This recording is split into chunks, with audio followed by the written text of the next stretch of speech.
Choose Chase. That could go far. What is it? Will and Grace, you remember Just Jack? Choose Chase. I'm watching old TV shows. Don't mind me. The other one was Chase Progress, because Lord knows we need some progress in this nation. But yeah, we do. It was really nice seeing you again, Amber. Thank you for the update. All right, thanks, Mike. Bye, guys. Yes.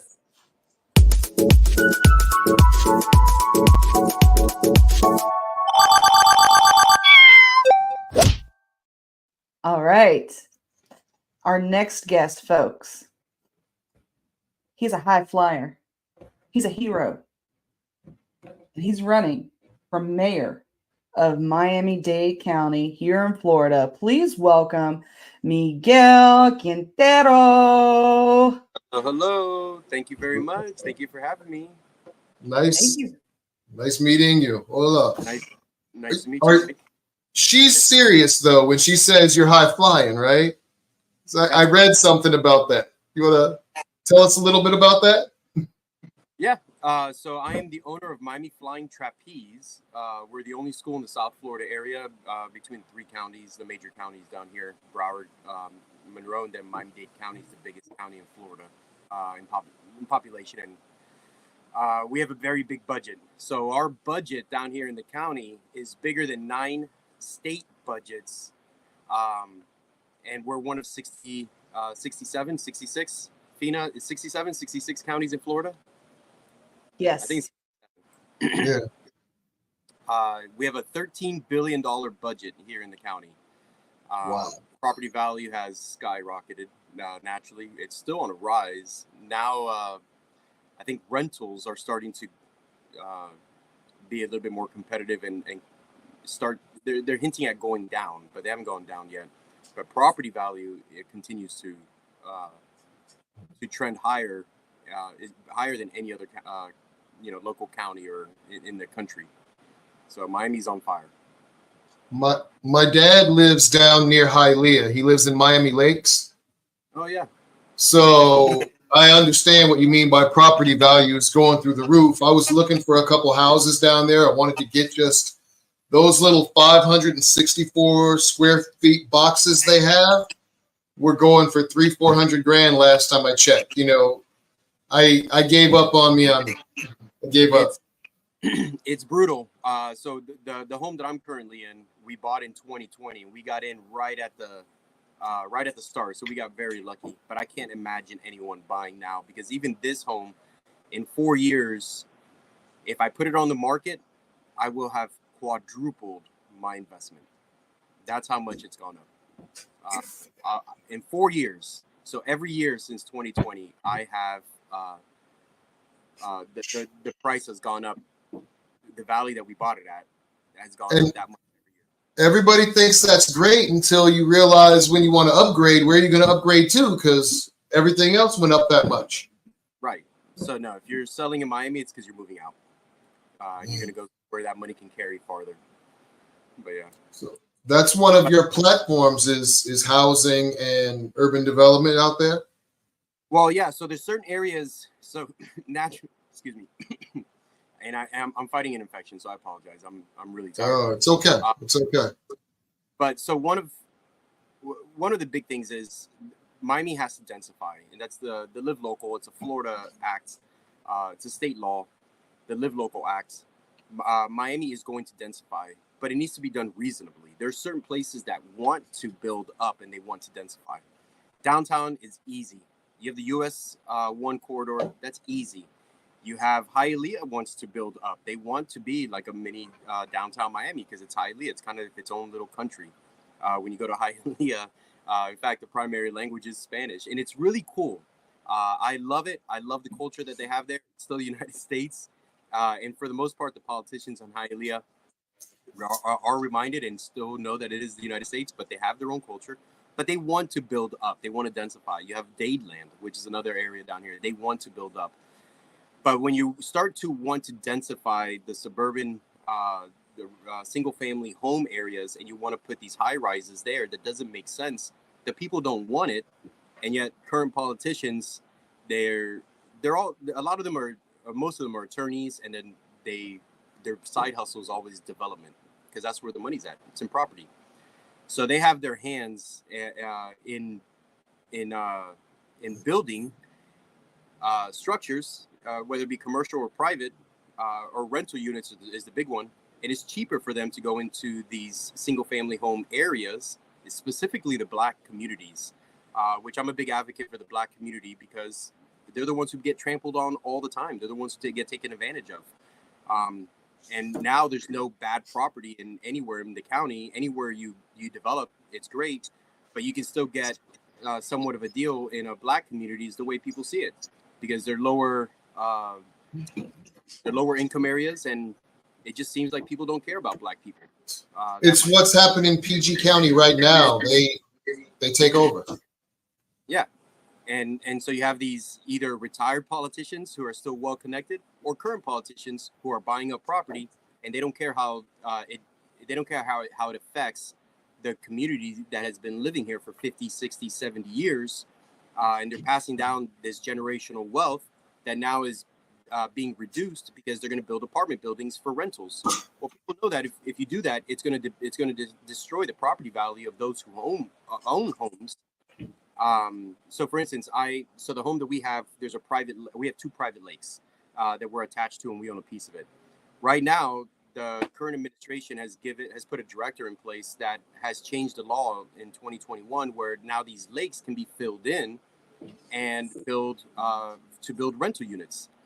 And that's destroying the property value. And this is all happening in Black communities, which is why I keep harping on Black communities and that we have to focus on that.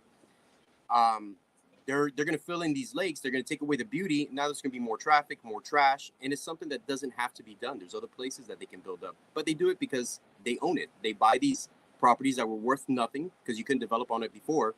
Then they pass the law in secrecy, with very few people knowing about it, except for the politicians who buy up these lakes. Now they're pushing to get them rezoned, and because of the Live Local Act, it's they can do it. And also because of the change in the CDMP, which is the main one. So it's the only way that I can really bring attention to it is to remind everybody, you're still shitting on Black people, even today. So you say that you're for the Black community, and you're still shitting on the Black community. And it's weird because I'm obviously not Black, but my heart is in the Black community. No, I appreciate anybody interceding on behalf of BIPOC. It's not done enough, and people keep forgetting. You got to have a heart. You just can't always make money. You got to have a heart in this game too, because otherwise you're just wrong, dude. Oh, wow. So I want to go over your website a little bit. Got to share your website. And I love your website because it looks like my website, one of my old websites. I think you use the same template, and I'm okay with that. Yeah.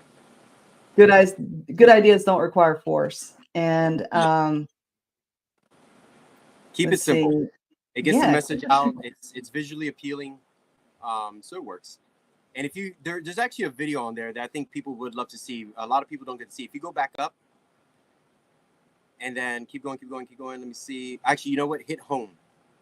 It's a 2-minute video, but it'll blow your minds. I think your viewers would really love to see this, because I don't even know if you've seen it yet. If you click on home there. I'm clicking. I wonder why it's not there it is.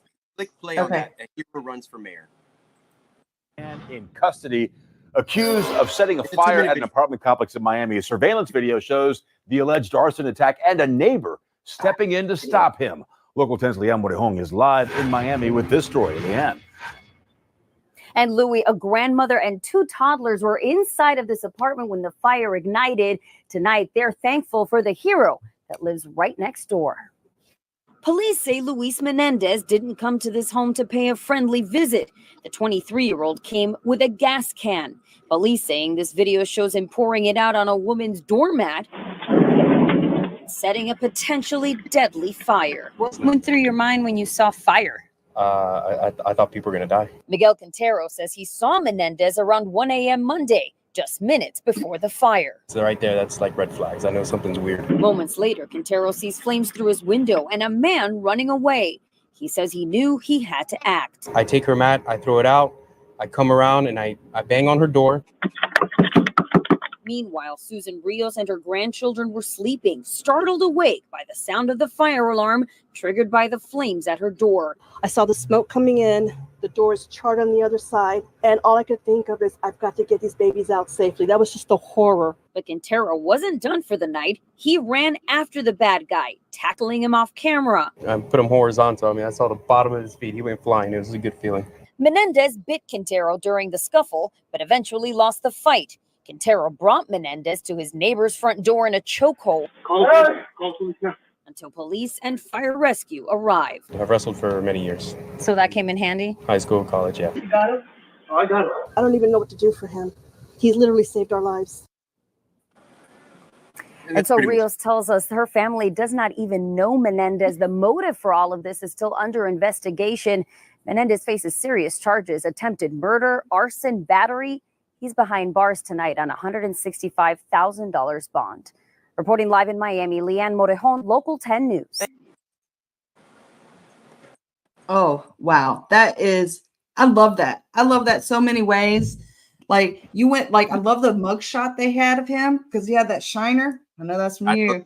That was from me. I did that too. It was a fight. It was a bona fide fight out in the middle of the road. And I was a wrestler for 15 years, so I mean, I had the upper hand. I knew how to control the situation, but I definitely wanted to bring him back so he can see what he did and bring him to justice. So I held him there for 15 minutes. It took the police 15 minutes to arrive. Firefighters got there first, but the fire was already out. But what I loved about the video is if you go into it and you go into YouTube and you read the comments, it's about 700 comments with tens of thousands of likes on per comment. And it made me feel nice. It was nice what people were saying. You don't hear about these stories enough, and there are a lot of heroes out there. And it's not that I ever wanted to be a hero, but now as a politician, it's kind of like I have to take advantage of it. People should know who I am and the kind of person that I am. I bully the bullies. I will go after bad guys. I don't hesitate. And that includes politicians. So some of the comments you've got: how is this not a bigger story? This man stopped a fire and caught the arsonist. Basically it's talking about like this man deserves a medal. That whole family could have died. He did the fireman's job and the cop's job. This guy is the best neighbor and overall human. He didn't only save the whole family, but bring to justice by tackling the suspect. Salute to hero. Oh gosh, this one's cute. Miguel is not only a hero, he's a hunk. We saw your nipple. That'll be on Monday. That'll be one of those bingo. There you go. One candidate with the shirt off. So, but yeah, you are a hero. You are a hero to Miami of doing the right thing, being vigilant, seeing something that looks suspicious, and then following up on it. But not just that. I mean, you alerted the family that was in the home, and you went after the bad guy, because bad guys, they deserve to be punished. Absolutely. And essentially, that's why I'm running for office. I think we have a lot of bad politicians out there. They're liars. I'm in 5 lawsuits against the government for constitutional violations, for cheating. So our current mayor right now, she's the incumbent. She's running for re-election. She straight out cheated, and I have the evidence, and that's going to be the next lawsuit to get her disqualified, because she wanted her name to show first on the ballot. So she cheated, and she has 2 last names without a hyphen. And she purposely resubmitted the same document that was done first, so that she would have been 4th on the ballot. And she resubmitted it without the check mark, so everybody would think that Levine is her middle name, when it's actually her last name, so that she could be 1st on the list with her last name being Cava. But her last name's not Cava, it's Levine. And she's a cheater. She's been cheating, and she's also a developer. She's one of these developers that go into communities and buy property for little money because of the laws that she passes, and then she develops it and says, oh no, this is important, we have to densify, we need more housing. We do need more housing, but she's doing it for herself and her friends and other politicians that will vote her way. So another one is she doesn't pay her fair share of taxes, and I have the evidence for all of that. So that's going to be coming out as well. She doesn't pay her fair share of property taxes. When she first took office, she was worth $4 million. Now she's worth $13 million, just under 13 million, 12.9. So it shows you it really does pay to be a politician in Miami, at least. I got a meme for that. I have a meme for that. Just making sure you sold everything last week, like I told you. Thank you, Michael White from Arkansas, for posting that one. That was a good one. I mean, because that's the reality that we're facing. We have politicians going into office, making rules, making laws, so they can profit for their own pocketbooks. And that's wrong. Well, and listen, you steal big or you steal little. I get it. Everybody talks about it, but in every society, there's a little bit of graft. In our society, we call it taxes, and they take a little sugar on top. They're taking too much, and they're being predatory. And I don't dig that, especially down there with what you're saying. It seems horrifying. Yeah, it is. And Mike, so your dad probably knows Manny Ssdd. He's the mayor of Miami Lakes. Okay. I think Manny's a great guy. He's also on the ballot for mayor of Miami-Dade County. He's got a good shot. I'm out there, but this is my first time. And first time around, I got to get my name out there. And after the elections, when I think I'll get a lot of attention, our current mayor has raised $10 million for this campaign. It's the most ever in history for Miami-Dade County. The closest anybody's gotten is about $350,000 raised for their campaign. What are they spending that money on, though? I can tell you exactly what they're spending on. The media to not tell stories about me. Because how do you, I have that video. The media knows I have it. I have these lawsuits going on. Not a peep, not a word. I talk to the journalists. I text them regularly. I email them regularly. Hey, I got this story. Can you run with it, please? Here's the evidence. Here it is. It's going to be before this judge, this, that, and nothing. They won't run the story. She's paid up with the right people. That's right. And it sucks, but yeah. I mean, My husband's a big fan, by the way. This is my husband. Go Skip. Yeah. Yeah. I'll tell my dad to vote Libertarian, but he's a hard-headed Republican. Yeah. So down here, we don't get to do partisan voting or campaigning. It's a no party or nonpartisan position. That's good. So what I tell everyone is so we can't say what our party is. I mean, we can kind of say it, but I have to say it like it's my personal life. I can't run as a Libertarian. I can't run as a Republican or a Democrat. But I am allowed to say I'm a staunch conservative fiscally, but I'm a heavy liberal socially, which is very much in line with the Libertarian Party. But that I can say. But so that's the thing.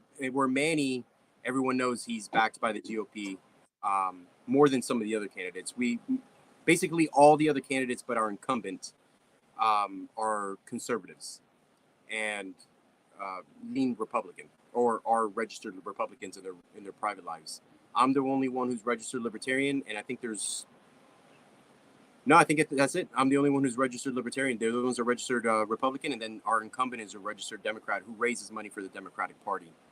Where I filed to raise money for the Libertarian Party, the Democratic Party, and the Republican Party. I was like, you know what? If it's going to be a no party affiliate position, well, let's be no party affiliate then. Let's raise money for all the different parties. You know, so I'm the only one who does that. But this time around, my chances are slim. I think I will get a lot of attention. I'll rank up high, but I just don't have that kind of money to get my name out there and push the media to tell these stories. So do you think you'll be on the ballot in November? No, I won't. The only way I'll be on the ballot in November is if I can get the incumbent kicked off by a judge. But all of that's going to be after the fact because these things take time. Even today's project was to go to the Office of the Commission of Ethics in Miami-Dade County and file my complaint with my evidence. And then I have to convince the other candidates to give me money, or at least to put their money in for a badass attorney down here that specializes in election laws. But he's $100,000 to get this done. But we can get her kicked off the ballot. I have enough evidence for that. She cheated. I have the evidence that shows that she cheated. She cheated the first time around, but nobody complained, so she got away with it. Well, she cheated this time around, and I caught it, and I'm complaining, and she's not going to get away with it. I mean, she raised $10 million. That means she's either rich or bought. That's what folks don't understand about that much money to be thrown into an election. And they don't understand the media blackout that you face as a libertarian candidate. It's daunting, but you know, the race goes not to the swift. Thank you for running, man. I appreciate it. And the proof that she's bought, and most politicians are bought, or not most, all politicians are bought. It's just who's buying them, the middle class or the ultra rich, is what it comes down to. But Ken Griffin, do you guys know who Ken Griffin is? Yeah. He's the crypto king. I mean, he's the Bitcoin mega crypto owner. He moved his company from the Citadel from Chicago down here to Miami. He wants to develop a building that's valued at about $1 billion to develop. And he's a big DeSantis Republican donor, and he's a big Trump donor. Well, he just gave $500,000 to Levine Cava's campaign because he sees the writing on the wall. He knows a cheat when he sees it. He knows who's going to win. But to gain favor from a Democrat, he's donated $500,000 to her. You know, so again, it's a no party, but everybody knows that she raises money for the Democratic Party, that she's big. The same people who put Joe Biden in office are the same people who are putting her in office. Miami-Dade County is, like I said, the budget itself is bigger than 9 states. It is a powerhouse down here. It's up there with Chicago. It's up there with New York and LA and Dallas. I mean, these big mega cities. Miami's up there with them when it comes to money. This is Miami. And everybody knows we are a banana republic and we are corrupt capital of the country. I think we're more corrupt than New York. I mean, New York has its run, but I think Miami's got everybody beat. And what about New Orleans? I don't know if you can take the #1 slot. We got a bunch of contenders for that. DC, New Orleans, New York, Chicago. Miami. I'm gonna tell you, Miami Vice. That's the home of you know, real cartels that are out in the open and living lavishly, like Joel Osteen of you know, they called the church out there in Houston. Yeah, no, but of you know, just people that run traffic, you know, trafficking. I do have a question from Joe Hanush. Your election is August the 20th? Correct. So the way it works is we have a primary in August. The election's November, but the primary in August, because it's a no party affiliate, Florida's a closed primary state, and then obviously that it comes to the municipalities, the counties. So because it's a no party affiliate, and that's something that the voters voted on a couple cycles again. Now we can't run as Republicans, Democrats, or Libertarians, or any of it. So in the primary, all the candidates are listed. Now, if a candidate gets 50% of the vote plus 1 extra vote, they're automatically the mayor, or commissioners also have this. If nobody gets 50% plus the 1, then the top 2 vote getters, percentage getters, go to the November runoff, or it's the general election. We call it a runoff for the primary because it's a no party affiliate, but we'll go off to November. I see myself in 3rd or 4th on that runoff. So if I can get her kicked off or disqualified, but it's not going to happen that soon. What I can do is call for a new election if I can have her disqualified after the November election. Now, if she goes off to November, she doesn't win because there's too many conservatives in Miami, and a lot of people are going to vote. It's a presidential election. And a lot of people are going to come down here and they're going to vote, and they're not going to vote for her. The problem is in August, most people don't care about the primary. They don't have the time to think about it.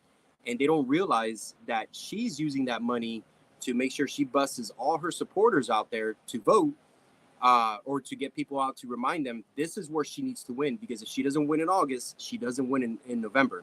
So she's using as much money as possible to push people to vote in August. So that's where we're at. I think Manny Sid, so the mayor of Miami Lakes for Mike Scott there, I think Manny Sid has a good shot if he makes it to November. But really anybody does, because it doesn't matter who you put up there. If she makes it to November, she loses. So that's the thing. That's how it works. Okay. Let's see. We got another comment. So true. Lucky I found you today. Sylvia Arrowwood. I think that's South Carolina Libertarian Party. Here we go. Every voter registered in Miami-Dade County can vote for you in primary election. That is correct. Yes. Every registered voter in the county. It doesn't matter. I live in the county. I'm in District 2, technically, if you know where that is, which is outside of Miami Shores, just north of downtown Miami, about, 8 miles north of downtown Miami, off of the I-95 corridor. I obviously I live in the county, but anybody who's registered to vote, which is 1.6 million registered voters, can vote for me. And I'm on the ballot. I mean, you'll see my name on there. It's on there. Now, what they did do is I had a nickname. And I sued and I took this to court, but the judge was like, it's kind of moot. The ballots are already cast, and I can sue, but it's going to have to be for money damages, which I will do, of course, because an example has to be set. So the state attorney, Secretary of State, dropped my nickname, saying that I was misleading voters because my nickname on the ballot was El Skipper. Well, my nickname is Skipper that I've traditionally gone by, but then recently when I thought about running for office, I was like, you know what? To grasp my general identity, which is a man of two cultures. My name is Miguel Quientero. I'm Spanish speaking. Yeah, I'm American, born here, American, but where my wife is American, but not born here, American.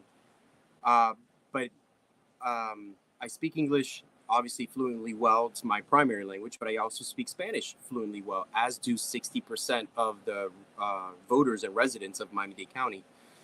So Spanish speakers can't say skipper, and there's a whole argument that I made, and the judge really liked it a lot, which is why he said it was a great argument. It's not in their alphabet or their vocabulary to say skipper. They always have to put an E in front, so it sounds as skipper. So when I started to introduce myself before I ever announced that I was going to run, I started introducing myself as skipper to Spanish speakers. They would say skipper. Oh, you're tú eres. They would say tú eres el skipper. You are El Skipper. So I put my nickname as El Skipper. Well, the Cord Bird, who's our Secretary of State here, he said that was misleading voters. But the problem is he did it on the 8th day, and he had 7 days to make that memorandum or directive. He did it on the 8th day, so he's outside of statute on that. And 2, he never said how I was misleading voters when it fits my general identity, which is what the statute says. I can have a nickname that fits my general identity.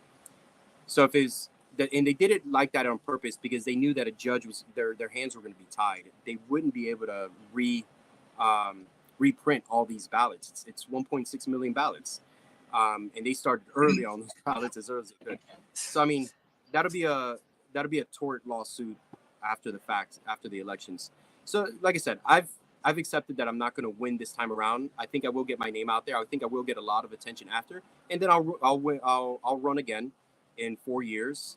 And I'm going to bring to light all the corruption that the past administration did, because I really don't care about what other politicians do when they never go after previous administrations. I will, because I have the evidence, and now I'll have political clout, and now judges will listen to me, and I'll be able to go with an outside state attorney, because our state attorney is attached to our mayor. They have the same political advisor and campaign manager. And he's actually the one who needs to go to jail. And it sucks because I actually like the guy. In other circumstances, I would have considered him a great friend. The campaign manager, he's a very powerful campaign manager down here.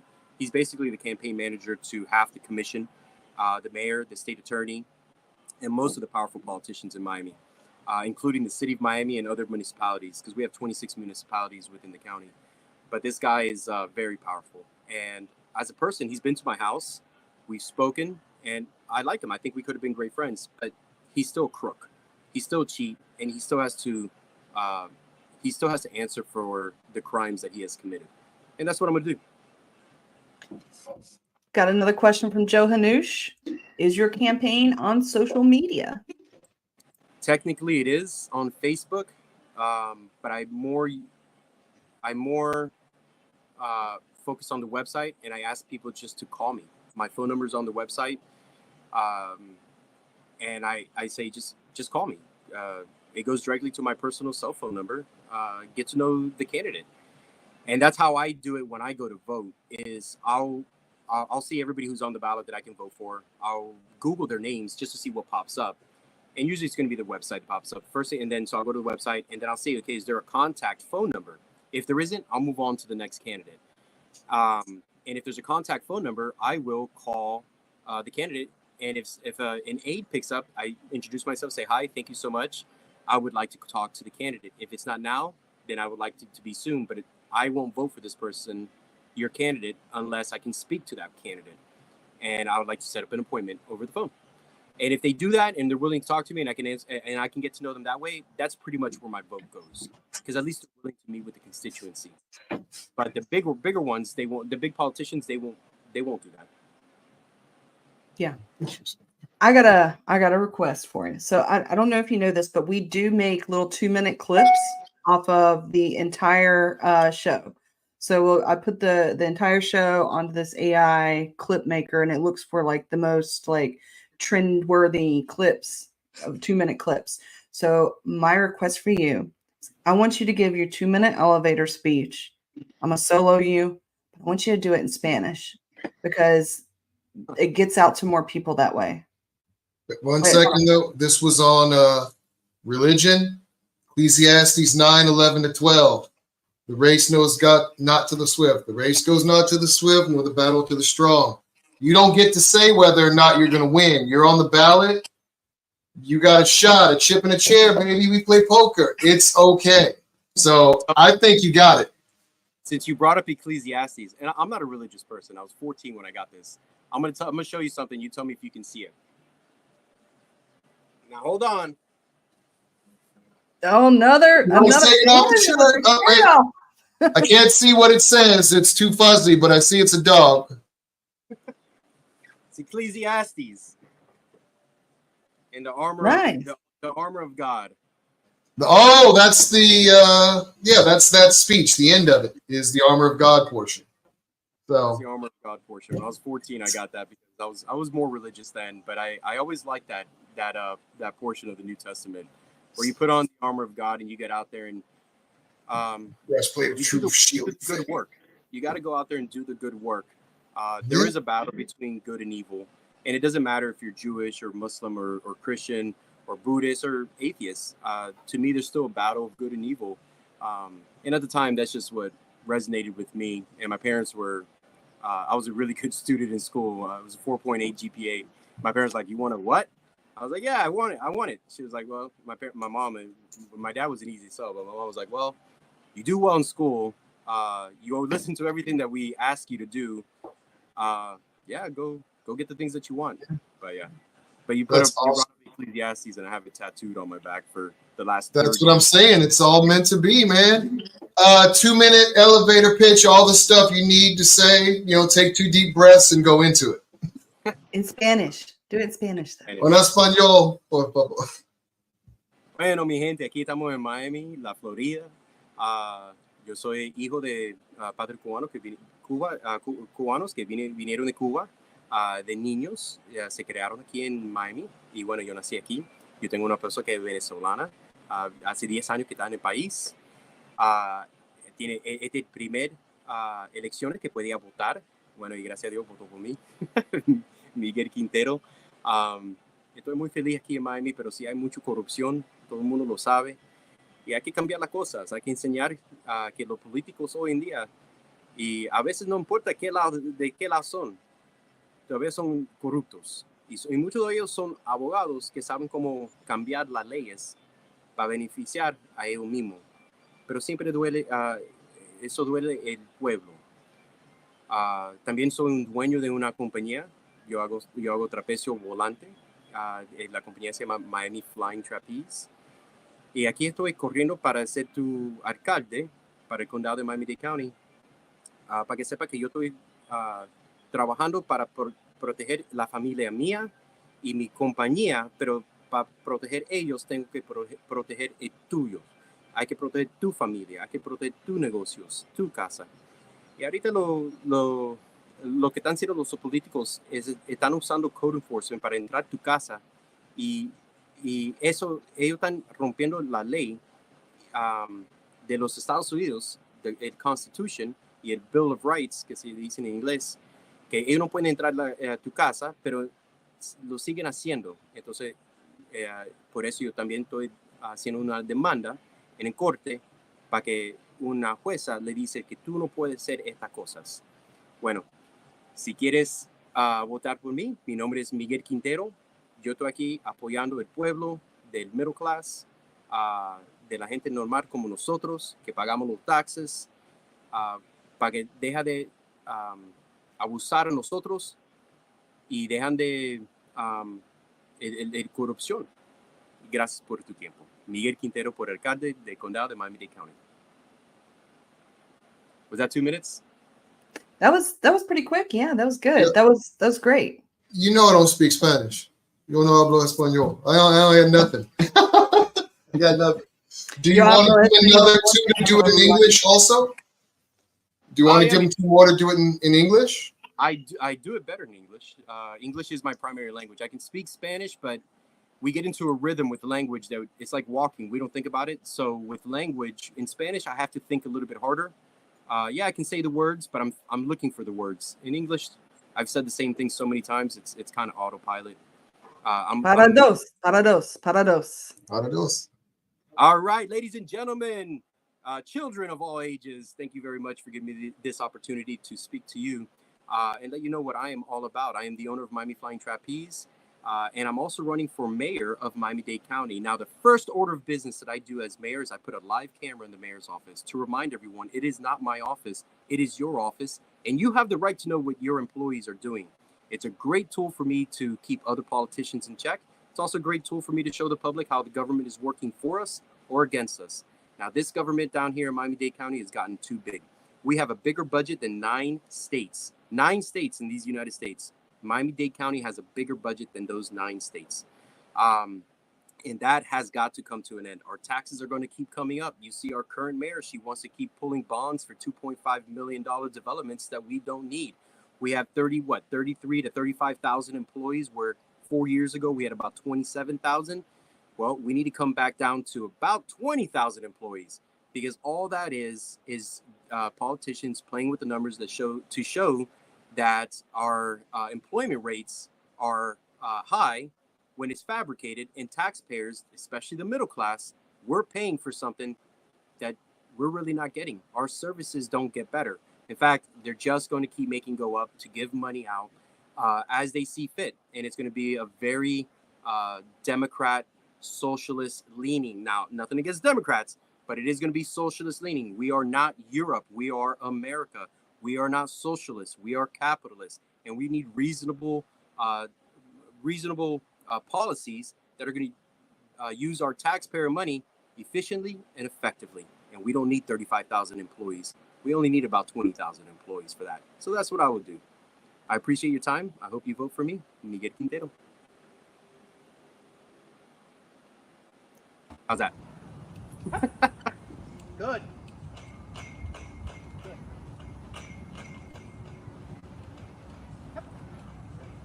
All right.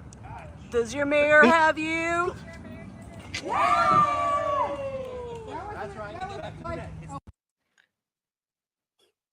I had to show that. There's No no way. offset. I removed the wrong one. Sorry. Yeah, that is. I'll play. You know what I mean? I'll play it again. Let's see, because it's cool. It's just cool. It's a lot of fun. So that's me. That's called a catcher. I'm the guy right there in the left of the screen.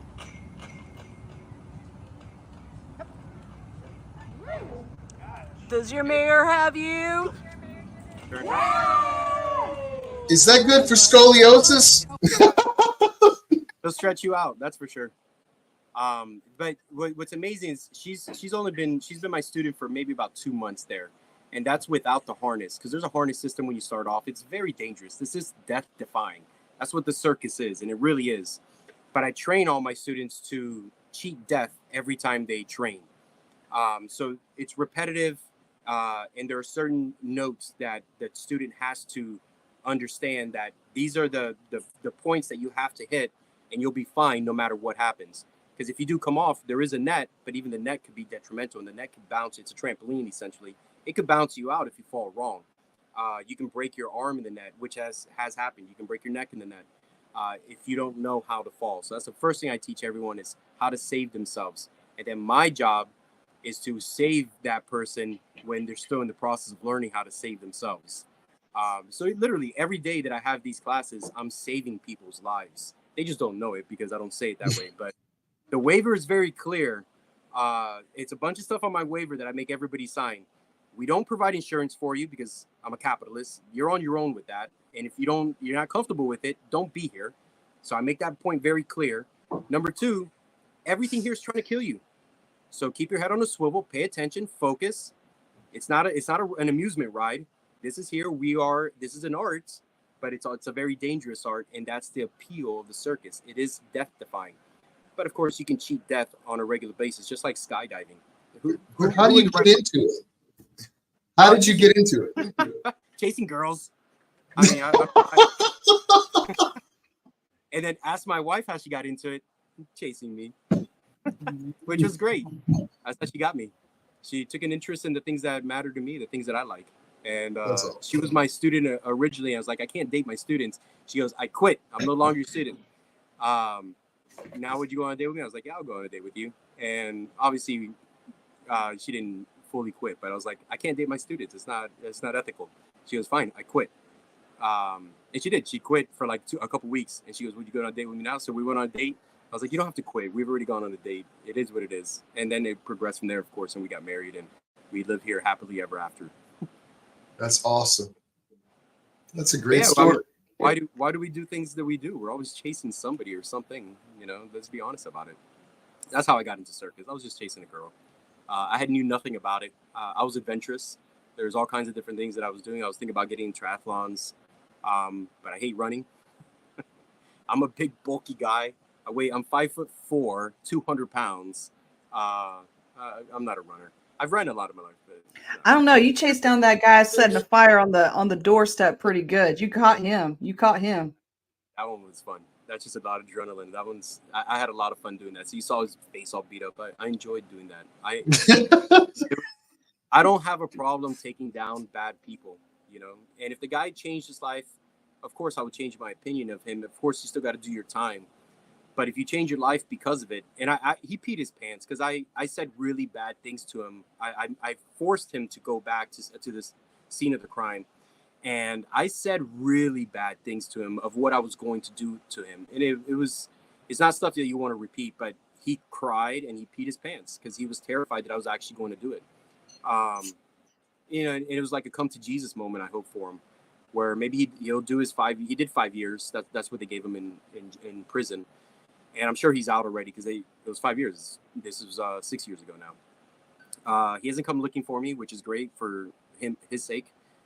And hopefully he changed his life, but he was like, I have kids, don't do these things. And it was bad. I mean, the things that I said, I was a monster.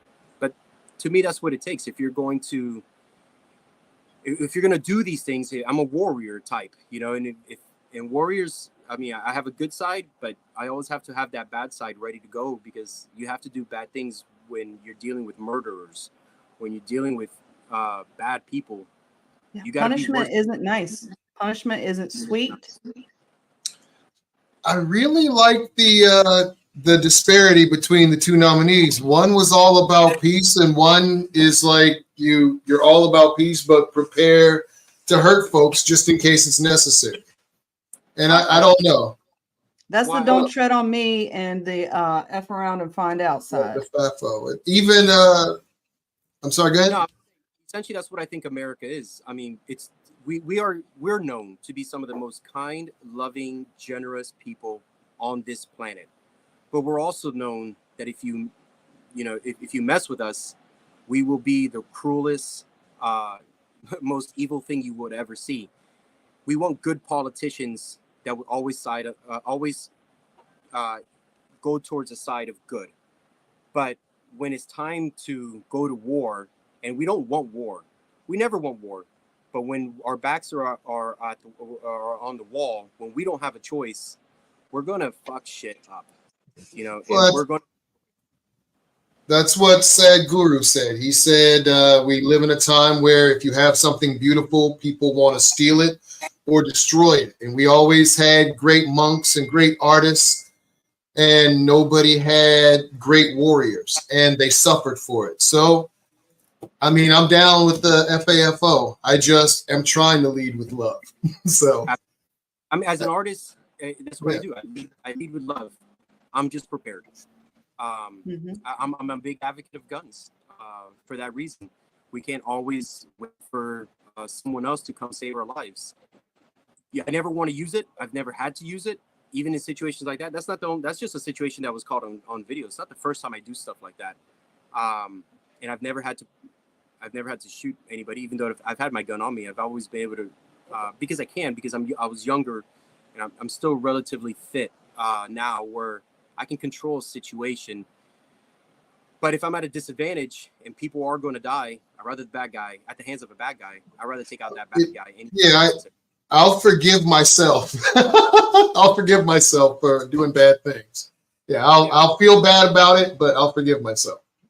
And that's where I'm at, you know. And my whole family's military. And I reminded my brother, because he was a little bit more of an artist, and I was like, all right, if you're gonna go in, because he went into the Army, if you're gonna go in, just remember, you're doing your job.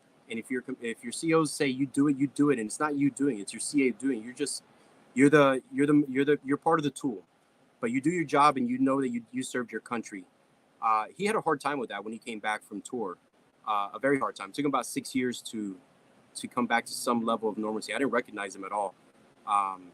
He wasn't the same person. Now, eventually he came back a little bit, and he acclimated back to civilian life. But he struggled. He was numb.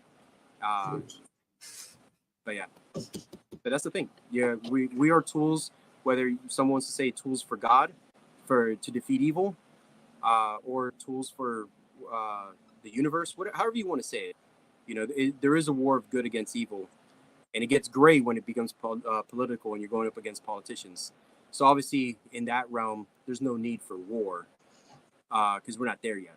I don't think we're ever going to be there yet. Again, we need brilliant politicians who come in and fight the wars in the court. Well, that's where I am. That's where I'm the warrior now in court. And I surround myself with great attorneys, except that they're very expensive. And I'll do some things pro se. But we are always going to be a country of war. It's just war needs to be in the courtroom. And you need your words are now your sword and your bullets. And your argument is now your campaign. And this is the best way to approach it, because I think we can do away with war in this country and war in the world in general. I really do believe we can, but the world does have to come together where we have a court system where we can wage these wars and have these arguments, and that's where our focus is. Now it's like a video game where, okay, we don't really die, but we can try again. That's what we keep doing. We just keep going to court and keep trying again, make better arguments, get public pressure out there. And I mean, eventually that's, I think, where we are headed as an evolution as humanity, where the world will eventually come together and we can put an end to war. But we'll see, because it's going to take a lot of education and a lot of cooperation for that. All right. Miguel, have you seen my commercial for this year? For the Imagine one? I think I have, yeah. The space one? Because I feel like we're talking a little bit about it. We're talking about war. We're talking about the future. We're talking about positive things. So I'm going to play it. And then when we come back, we'll say our goodbyes and it'll be end the show. But I got a captive audience. I got to play it. I'm Feena Bonoan, and I approve this message. Imagine if we had the same enthusiasm for building rockets to go to outer space as we do for rockets with warheads to go to foreign countries. From the moment we knew of our sun's expiration date, our star, we had a moral obligation to our future generations.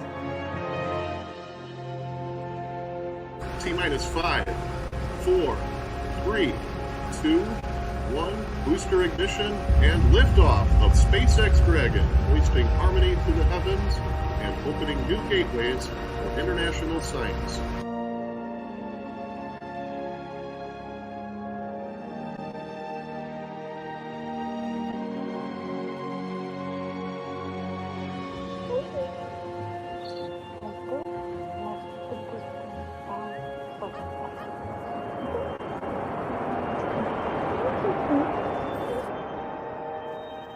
to work together and find a way to escape this peril.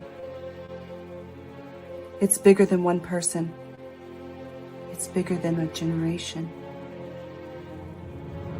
From the moment we knew of our sun's expiration date, our star, we had a moral obligation to our future generations to work together and find a way to escape this peril. This is bigger than one person. It's bigger than one generation. But if we all do what we can, when we can, together, we can save the future of humanity.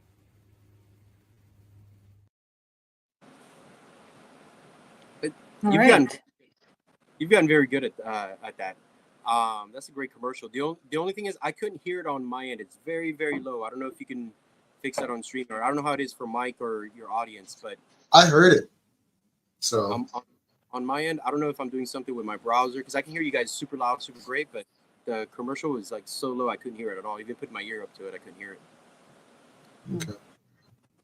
Well, we are at the end of our show right now, getting close to it.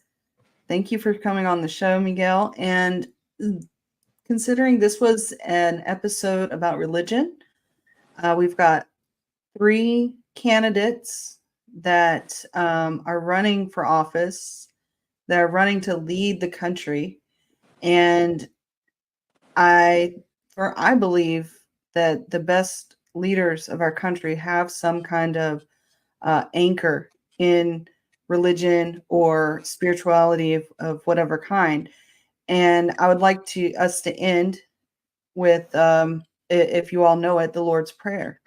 Oh God, we aren't going to do the Lord's Prayer online, but we can praise the God because He is worthy of praise. And we can, I have not going through and doing all that fun stuff. I'll do it. I'll do it. You can do it.